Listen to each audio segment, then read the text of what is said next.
dramaturgo especializado en teatro para nenas e para nenos, e hoxe vou vos ler o comezo dun par de obras dedicadas a eles e vou engadir pois a miña primeira peza escrita para adultos, que é unha peciña breve que presentei hai uns anos no Teatro do Porvir, na Coruña. Vou comezar con Contra o reloxo, a miña última peza publicada en Galaxia Edicións. O escenario. A acción transcorre nunha reloxería modesta. A entrada atopas á dereita e ten unha campá que soa ao abrires. Á esquerda vemos o mostrador e un obradoiro que fai ás veces de almacén.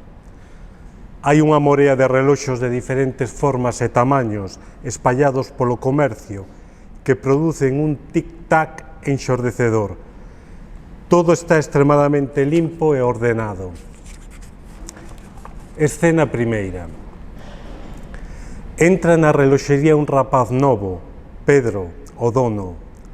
Con precisión percorre o establecemento, dándolle corda aos reloxos que marcan fachendosos a hora exacta. Cando remata, vai para o obradoiro a continuar o seu labor. De súpeto, as agullas comezan a xirar a toda velocidade cara ao futuro. Pasaron uns anos. Pedro xa é un home feito que acaba de casar. Entra no comercio acompañado de Sabela, a súa esposa. Vense moi ledos. Xuntos danlle corda aos reloxos como se estivesen danzando. Despois, agóchanse abrazados no almacén. O tempo volve brincar cara adiante. A parella entra na reloxería cun carriño de bebé no que levan a súa filla acabada de nacer. Deixan a un inter para facer o seu ritual cos reloxos e logo, empurrando o carriño, desaparecen no obradoiro. As agullas xiran e xiran de novo ata esmorecer. A reloxería, que ao principio lucía ordenada e limpa como unha patena, agora está chea de caixas e papéis ciscados por todas partes. Os reloxos xa non están en hora e algúns, incluso, levan tempo parados. Pero aquel rapaz do principio, avellentado prematuramente desde a morte da súa dona, xa non ten ánimos para darlles corda. Está canso e pasa os días sentado nunha cadeira coa mirada perdida. Hai uns anos que lle chaman Don Pedro. Escena segunda. Soa a campada á porta. Entra Xulia, a filla do reloxeiro. Ola, papá. Papá, estás xordo? Ai, filla, non te oíra. Non debe funcionar a campada á porta. Estará tan escanjallada como a min. Funciona, ó. Estabas nas berzas que ben te vin. E logo que pensabas? En cando abrín a reloxería, canto tempo pasou desde aquela. Vexo que andas morriñento, será porque hoxe estás de aniversario. Ímolo celebrar ao grande, que boa falta nos fai aos dous.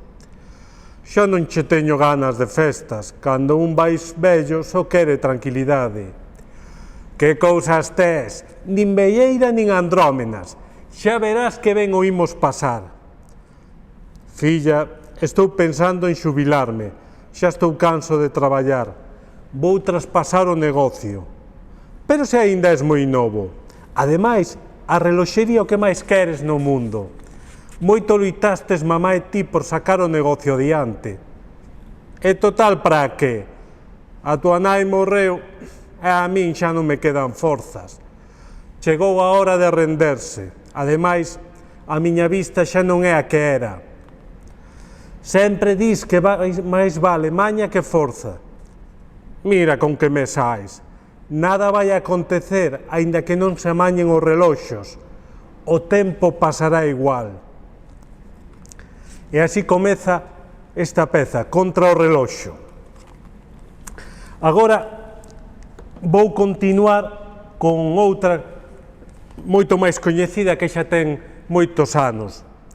O Valo, unha peza sobre os migrantes e ambientada na guerra de Siria.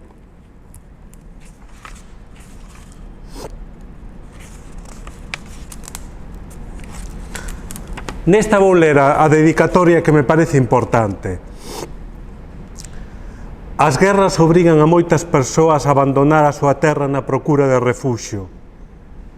Como Marwan, un meniño de apenas 4 anos que coa súa familia cruzou o deserto fuxindo da contenda siria. El salvouse, pero outros nenos e nenas non tiveron tanta sorte. O valo foi escrito en homenaxe a todos eles, para que as súas historias non caian no esquecemento e constitúan o xerme da loita contra os valos, aramados, muros e fronteiras que dividen o mundo.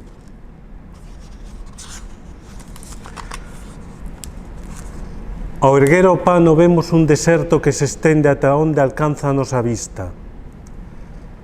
Unhas cantas rochas espalladas polo fondo son os únicos habitantes do lugar. Chega un soldado novo, apenas é máis ca un neno. Vai vestido cun uniforme de cor gris metálica que refulxe baixo a luz do sol, cegando a todo aquel que o mira. Leva unha mochila ao lombo, escopeta pendurada no ombreiro e nas mans un pau de bandeira que usa como caxato. Dun peto saca un mapa e desencártao. Procura un punto determinado, mas non o atopa. Todas as dunas lle parecen iguais. Anda uns pasos cara adiante, dubida, volve atrás. Por fin, detense e marca cos pés sobre a area unha liña que divide o escenario en dous. Chanta o mastro no chan e seca a suor da fronte. Tira da mochila a bandeira dun país imaginario, desencarta con cuidado e iza. A bandeira ondea cun vento lene e o soldadiño prende armas. Cando ondea unha bandeira lucindo as cores do mar e da terra, o corazón dun bo soldado latexa forte, voar quen lle dera. Cando tiña 12 anos, miña nai sempre dicía: non te metas a soldado porque corren todo o día. Pero Testán, como eu era, quería ir uniformado e troquei todos os libros polas botas de soldado. Cando ondea unha bandeira lucindo as cores da nosa terra, os corazóns dos bons soldados latexan forte, voar quen lles dera. Cando remata o salva bandeira, sae. Entón, decatámonos de que algo se move ao lonxe. Unha rapaza vestida cunha túnica da cor da area e cuberta a cabeza cun pano achégase á silandeira. Porta nas mans unha bolsa de plástico onde garda as súas escasas pertenzas. Está cansa e sedenta. Tenta beber dun pelello vello do que apenas caen unhas pingas. Tírase ao chan de xeonllos e cae desmallado ao pé da bandeira. Aparece de novo o soldadiño empurrando un balo de arame cunha portela. Diríxese ao centro do escenario onde está a rapaza, pero non a ve e bate con ela. Ai, perdoa, non te vira, manqueite. Recibín tantos paus nesta vida que xa poucas cousas poden mancarme. Estás ben? Non o sei. Quizáis este a piques de morrer, porque me parece escoitar a voz do deserto. Esti esa voz? Non son tan. Só son un soldado de garda de fronteira. Estaba tan preocupado por instalar ben o malo que non te vin. Daquela, é real? Claro, que vou ser logo? Pensei que eras un dos espíritus do deserto que murmuran aos oídos daqueles que non atopan o camiño de volta. Pois non, son tan real como os grans de area que tripan os nosos pés. Se ti o dis, se estás ben, aparta de aí. Teño que colocar o valo xusto onde estás deitada. E así comeza o valo. O soldadiño vai colocar un valo, unha fronteira, e Sáhara, a rapaza, non entende que fai unha fronteira en medio do deserto. E xa para rematar, como vos comentaba antes, vou ler unha peciña curta, que é a miña primeira peza dedicada a teatro para adultos. Titúlase Claustrofobia. Un rocho. Estará cheo de caixas de cartón espalladas por todo o espazo, creando a sensación de estarmos dentro dun laberinto. O chan aparece cuberto de trastes, roupas e obxectos, resumo dunha vida. Unha densa capa de pó cubre o todo. O actor. Entra un actor vestido impecablemente con traxe. Na man leva unha bolsa de plástico da que saca un mandil, unha máscara, un pano e unhas luvas de fregar, que vai poñendo con precisión ata quedar completamente protexido. Cando está preparado, observa o espazo avaliando o traballo, prende unha radio e comeza a recoller. Escoitamos extractos breves de programas radiofónicos alternando con silencios e zunidos. Nunha pantalla posterior, proxéctase un vídeo no que se amosan de maneira continua diferentes rochos cheos ata rebordar. O actor vai enchendo as caixas, precintas con cintas de embalar e colocas dun xeito ordenado. Ao rematar, limpa o chan cunha aspiradora, apaga a radio e vaise. O autor. De súpeto, unha das caixas comeza a bambear ata caer. Escoitamos rañar dentro, algo ou alguén tenta escapar dela. Pouco a pouco consegue abrir un oco no cartón ata saír. É o autor, que se arrastra medio afogado fora da caixa. Cando toma alento, íspese e guinda coa roupa lonxe. Camiña desorientado e bate coas outras caixas, que cae como un xogo de fichas de dominó. Tenta fuxir do rocho, pero non pode, está fechado. Comeza a falar co público a vez que encha a baleira caixas de maneira compulsiva. Cando era un rapaz, os edificios non tiñan garaxes nin rochos, pero si fallados. Lembro o fallado da miña casa. O edificio tiña 4 andares. Unhas escaleiras estreitas de terrazo levaban a él. Recordo a calor baixo a uralita, abafábame. Quen sabía naquel momento que era canceríxena, que podía matar? Sabíase. Sabíase desde os anos 30, pero calaron e fixeron cartos. Calaron e viviron ben, eles, vendo morrer a xente. Aínda segue a morrer, mentras a uralita dos nosos tellados segue espallando o seu veleno ao ar. Éramos moitos irmáns, e aínda que o piso era grande non había sitio para todos. Cando eu nacín, os meus irmáns maiores xa estaban a estudar en Santiago. Nas vacacións había que poñer camas en todas partes, incluso na cociña. Eran camas de encartar, eu aínda conservo unha no rocho. Naquel tempo os médicos receitaban inxeccións para curar as enfermidades. Por que agora xa non o fan? Non o sei. Tampouco receitan supositorios. Se un estaba enfermo, o practicante viña te picar á casa. Ás veces había algún familiar ou veciño que aprendera a poñer as inyeccións na posguerra. Non era o noso caso. De neno a min dábame moito medo as agullas. Cando viño a casa o practicante, agochábame dentro dunha cama de encartar para que non me atopasen. Sempre me atopaba. Lembro a caloriña dentro daquel colchón vermello e branco. Era como volver ao ventre materno. O autor métese dentro da cama de encartar con esforzo e nace. Cando nací matei a miña nai? Non, non a matei. Non a matei de todo. Era o 9º fillo.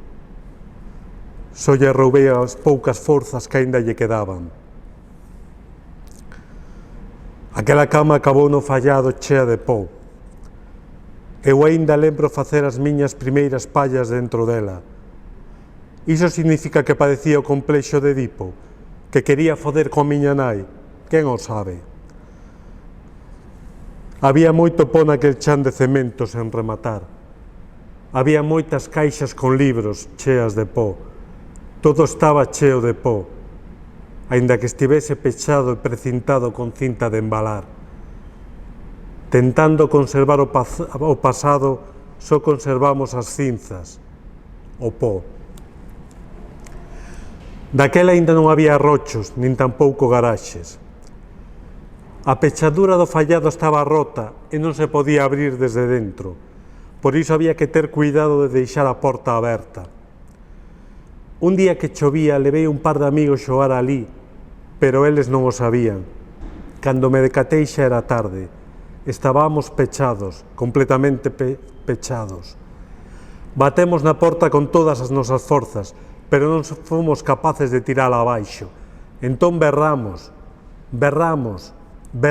máis, pero ninguén nos escoitaba.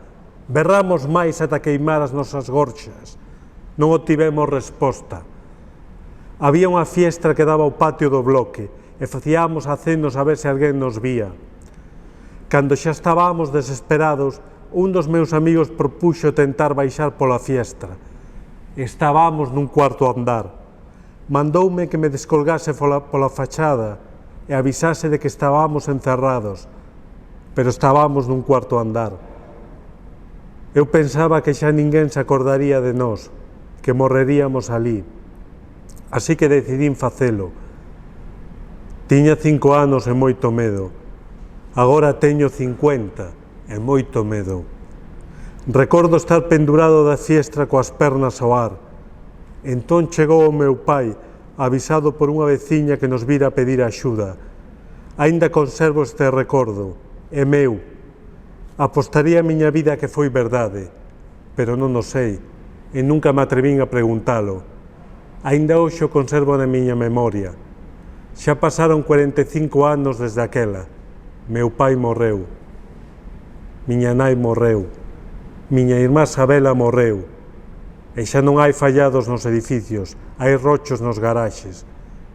Desde aquela teño claustrofobia e non podo estar en lugares fechados. Desde aquela non me abandonou o medo. Pano. Pois agradecerlle a Elga que me tivese dado a oportunidade de lervos estas peciñas de teatro, para que se conserve e que no futuro alguén poida ter coñecemento delas. Un saúdo.